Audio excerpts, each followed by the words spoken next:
السلام عليكم. أعوذ بالله من الشيطان الرجيم. بسم الله الرحمن الرحيم. الحمد لله رب العالمين الرحمن الرحيم مالك يوم الدين إياك نعبد وإياك نستعين اهدنا الصراط المستقيم صراط الذين أنعمت عليهم غير المغضوب عليهم ولا الضالين آمين. اللهم صل على سيدنا محمد الفاتح لما أغلق والخاتم لما سبق ناصر الحق بالحق والهادي إلى صراطك المستقيم وعلى آله حق قدره ومقداره العظيم. Donc aujourd'hui, Inch'Allah, on va parler d'un signe qui caractérise chaque Tijani.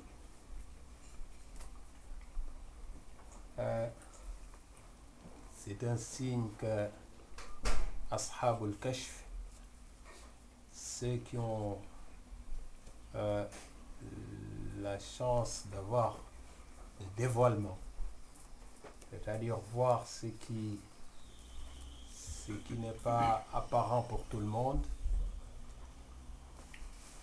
ceux-là, ils peuvent le voir. Il s'agit de 3 signes. Un signe entre les 2 yeux de chaque Tijani, un signe au niveau du cœur de chaque Tijani et un signe sur la tête de chaque Tijani. إن كل واحد من أهلها مكتوب بين عينيه بطابع النبي صلى الله عليه وسلم محمد رسول الله صلى الله عليه وسلم.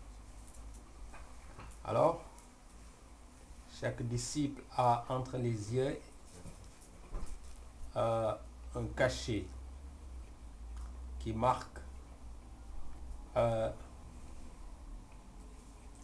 Muhammad Rasulullah sallallahu alayhi wa sallam, qui marque une inscription, et cette inscription c'est Muhammad Rasulullah sallallahu alayhi wa sallam. C'est ce que si Hajj Malik radiyallahu anhu il dit dans Fakihatul Tulab: wa bayna aynay kullihim ya sahi Muhammadun huwa Rasulullah sallallahu alayhi wa sallam. Alors, il y a certains mashayikh qui peuvent le voir et certains même qui ne sont pas des mashayikh comme nous l'entendons, mais qui sont humbles, cachés dans leur petit coin, mais Allah leur a donné le kashf, le dévoilement, et ils peuvent voir cette inscription. Et il rajoute: wa ala qalbihi mimma yali dhahrahu Muhammadun ibn Abdullah sallallahu alayhi wa sallam. Au niveau du cœur de chaque Tijani, un peu vers le dos, c'est marqué Muhammad ibn Abdullah sallallahu alayhi wa sallam. Donc il y a Muhammad Rasulullah sallallahu alayhi wa sallam au niveau entre les yeux, parce que parfois certains ils disent au niveau du front, mais c'est pas forcément au niveau du front, c'est entre les deux yeux. Et l'inscription, ça peut, comme c'est de la lumière, masha'Allah, ça peut faire briller le front aussi du Tijani, masha'Allah. Alors,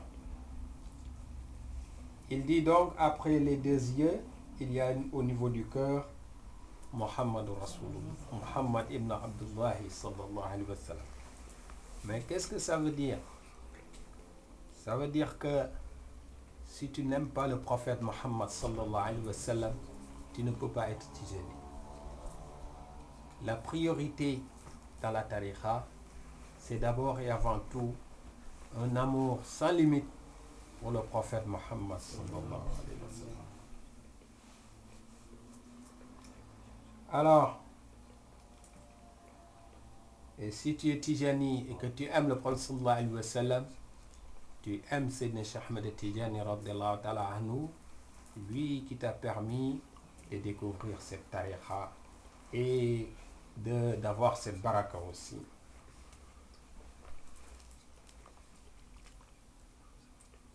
Et il dit وَعَلَى رَأْسِهِ تَاجٌ مِّن نُّورٍ.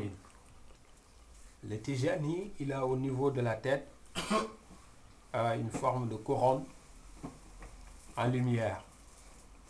Tajun, c'est vrai, quand on entend Taj, qui est couronne, et qu'on voit que la tariqa s'appelle tariqa Tijaniya, on croit que c'est lié. Mais Tijaniya, c'est une appellation qui provient du côté de la mère de Sayyidina Cheikh Ahmed Tijani radiyallahu ta'ala anhu. Cette tariqa s'appelle tariqatul Tijaniya, oui, mais elle s'appelle aussi tariqatul Ahmadiyya, tariqatul Muhammadiyya, tariqatul Ibrahimiyya, tariqatul Hanafiyya. C'est plus célèbre par tariqatul Tijaniya, et ça s'appelle aussi, il y a 5 noms qui caractérisent cette tariqa: tariqatul Ahmadiyya, tariqatul Muhammadiyya, tariqatul Ibrahimiyya, tariqatul Hanafiyya, tariqatul Tijaniya. Donc, la mère de Sayyidina Cheikh radiyallahu anhu, Sittuna Aïcha, elle s'appelait Aïcha radiyallahu anha, dans sa tribu, c'est dans sa tribu, ou c'est de sa tribu que nous est parvenu l'appellation Tijaniya. Donc Tijani, Ahmed Tijani, et provient de, masha'Allah, la tribu de la maman de Sayyidina Cheikh Ahmed Tijani radiyallahu ta'ala, notre maman Sittuna Aïcha radiyallahu anha. Alors, sur la tête de chaque Tijani, il y a une couronne en lumière. Mais qu'est-ce qui est marqué sur cette couronne? Il y a une inscription aussi. وعلى رأسه تاج من نور مكتوب فيه الطريقة التيجانية منشأها الحقيقة المحمدية. طريقة التيجانية qui provient de la Haqiqatul Muhammadiyya, qui a, masha'Allah, comme source la Haqiqatul Muhammadiyya. Donc c'est une tariqa qui, masha'Allah, dans toutes ses caractéristiques, nous renvoie toujours et toujours vers le prophète Muhammad sallallahu alayhi wa sallam. Alors, pour parler de la Haqiqatul Muhammadiyya, masha'Allah, on peut rester des jours et des jours sans finir. Qu'est-ce que c'est que la Haqiqatul Muhammadiyya? C'est cette, masha'Allah, ce qui est le sir, en quelque sorte, la substance de la mission du prophète Muhammad sallallahu alayhi wa sallam. La Haqiqatul Muhammadiyya a commencé depuis qu'Allah il a créé Adam alayhi salam. Parce que tous les prophètes qui sont venus, ils ont été, masha'Allah, là pour annoncer. Ils ont été là pour annoncer la venue du prophète Muhammad sallallahu alayhi wa sallam. Ils ont travaillé, masha'Allah, pour le prophète Muhammad sallallahu alayhi wa sallam. Et quand le prophète sallallahu alayhi wa sallam est venu, il est le plus noble parmi eux. Et tous ces prophètes, leur lumière, ils l'ont eu à travers la lumière du prophète Muhammad sallallahu alayhi wa sallam. Donc, la haqiqatul muhammadiyya a démarré avant même l'avènement de l'islam tel que nous le connaissons. Il y a 14 siècles, l'islam a commencé plus tôt que ça. Et tout ça, c'était, masha'Allah, dans la haqiqatul muhammadiyya. La haqiqatul muhammadiyya a continué jusqu'à ce que, masha'Allah, Rasul sallallahu alayhi wa sallam, il donne à Sénécha radiallahu anhu l'autorisation de fonder cette tariqa. Et que aussi, c'est pendant ce mois aussi qu'il a eu le titre de Qutb al-Maktoum. Qutb al-Maktoum, comme nous l'avions dit la fois passée, masha'Allah. Et tout ça, c'est toujours dans la haqiqatul muhammadiyya. Donc le disciple Tijani, il a la couronne sur lui. Et sur cette couronne, c'est marqué tariqatul Tijaniyya, mansha'uha la haqiqatul muhammadiyya. Donc une tariqa qui est basée dans la haqiqatul muhammadiyya. Mais qu'est-ce que ça veut dire en matière de termes plus simples? C'est-à-dire c'est une tariqa qui est basée dans la sunna et qui est basée dans le Coran. C'est ce que Sénécha radiallahu anhu il avait dit, que iza sami'tum anni shay'an, si vous avez entendu quelque chose de moi, fazinuhu bi mizani shar', comparez ce que j'ai dit par rapport à la sharia. Fa in wafaqa, si ça correspond à la sharia, fa'amalu bihi, vous pouvez l'utiliser, sachez que c'est moi qui l'ai dit, Ahmed Tijani.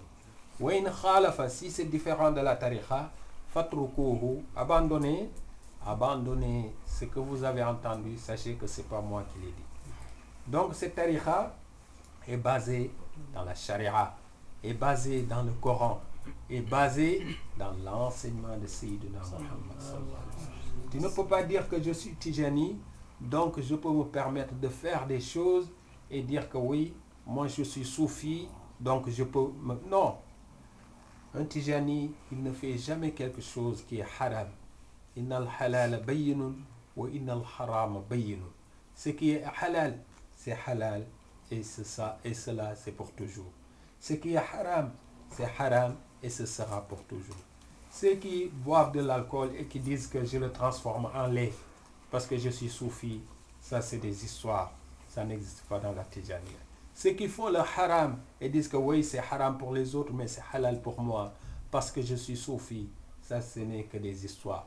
Tariqatul Tijaniyya mansha'uha al-haqiqatul muhammadiyya mabniyatun ala al-kitabi wa sunna. Cette tariqa est fondée sur la sunna et fondée sur le Coran. Donc, tu ne peux pas être Tijani si tu ne t'efforces pas à vivre la sunna, à vivre l'enseignement du Prophète sallallahu alayhi wa sallam, à abandonner tout ce que le Prophète sallallahu alayhi wa sallam il a interdit. Ma atakum rasulu fa khuzuhu wa ma nahakum anhu fantahu. C'est ça le vrai Tijani. Le vrai Tijani, c'est celui-là qui suit les enseignements de la sunna du prophète Muhammad sallallahu alayhi wa sallam. C'est celui-là qui évite tout ce que a interdit le prophète Muhammad sallallahu alayhi wa sallam. Donc, ça aussi c'est très important. Ça nous permet d'expliquer que la haqiqa, vivre la haqiqatul muhammadiyya, vivre la spiritualité, ça ne veut pas dire que c'est une occasion que j'ai pour dévier de la siratul mustaqim. Non, au contraire, tu es encore plus dans la siratul mustaqim. Au contraire, tu fais plus que ce que tout le monde fait. Les gens, ils font 5 prières et shafa'al witr et puis c'est fini. Toi, tu dis oui, je fais 5 prières, je fais shafa'al witr, mais la nuit, je fais qiyam layl. Le soir aussi, je prends mon chapelet, je fais des azkar. Donc, je fais plus. Le matin aussi, avant de sortir, je reste pendant une demi-heure, 1 heure de temps, parfois même plus. Je prends mon chapelet, je fais des azkar. La nuit, les gens, ils dorment. Je m'assois sur le tapis et je reste 1 heure de temps, 2 heures de temps, parfois même toute la nuit. Je fais des azkar parce que je veux faire plus, parce que je veux avoir plus, parce que je veux être mieux que tout le monde. C'est ça la tariqa. C'est ça la spiritualité. Mais ça ne veut pas dire que les gens, ils font 10, moi je fais 1, comme ça me suffit. Non. En tout cas, ça n'existe pas dans la tariqa. C'est pour ça que ces trois signes-là, Muhammadur Rasulullah sallallahu alayhi wa sallam, entre les deux yeux, Muhammad ibn Abdullah sallallahu alayhi wa sallam au niveau du cœur, tariqatu tijaniya mansha'uha al-haqiqatul muhammadiyya au niveau de la couronne qui est sur la tête. Muhammad, pourquoi il y a Muhammad ibn Abdullah sallallahu alayhi wa sallam et il y a Muhammad Rasulullah sallallahu alayhi wa sallam? Vous savez que déjà Al-Mahdi qui doit venir, j'en ai parlé un peu aujourd'hui à la mosquée. Al-Mahdi, Rasul sallallahu alayhi wa sallam, il a parlé de Al-Mahdi. Il a dit Ismuhu Ismi. Al-Mahdi, il va s'appeler Muhammad. Wasmu Abihi Ismu Abi. Le père du Mahdi va s'appeler Abdullah, comme le père du prophète Muhammad sallallahu alayhi wa sallam. Donc le Mahdi qui sera venu, son père s'appellera Abdullah, comme le père du prophète sallallahu alayhi wa sallam s'appelle Abdullah. Et c'est le Mahdi là, c'est celui-là que Isa ibn Maryam alayhi salam va trouver au niveau de Baytul Masjidul Aqsa, Baytul Muqaddas, en train de diriger la prière. Et le Mahdi, il va vouloir reculer et demander à Nabiyullahi Isa, wa huwa ruhullahi, wa huwa min ulil azmi, masha'Allah, sallallahu alayhi wa alayhi wa sallam, wa ala nabiyina afdalu salatu wa salam. Le Mahdi va vouloir dire à Sayyidina Isa de venir faire la prière. Et Sayyidina Isa lui dira non, c'est toi qui vas faire la prière. Ah. Et ce Mahdi-là, il s'appellera Muhammad. Et son père s'appellera Abdullah. Donc Muhammad ibn Abdullah. Donc il y a un secret dans Muhammadur Rasulullah sallallahu alayhi wa sallam et dans Muhammad ibn Abdullah. Inch'Allah, prochaine fois, on viendra sur ces enseignements qu'on peut tirer sur tout cela, Inch'Allah. أقول قولي هذا واستغفر الله لي ولكم ولوالدي ولوالديكم فاستغفروه إنه كان غفارا. اللهم صل على سيدنا محمد الفاتح لما أغلق والخاتم لما سبق ناصر حق بالحق والهدي إلى صراطك المستقيم وعلى آله حق قدره ومقداره عظيم. سبحان ربك رب العزة عما يصفون وسلام على المرسلين الحمد لله رب العالمين.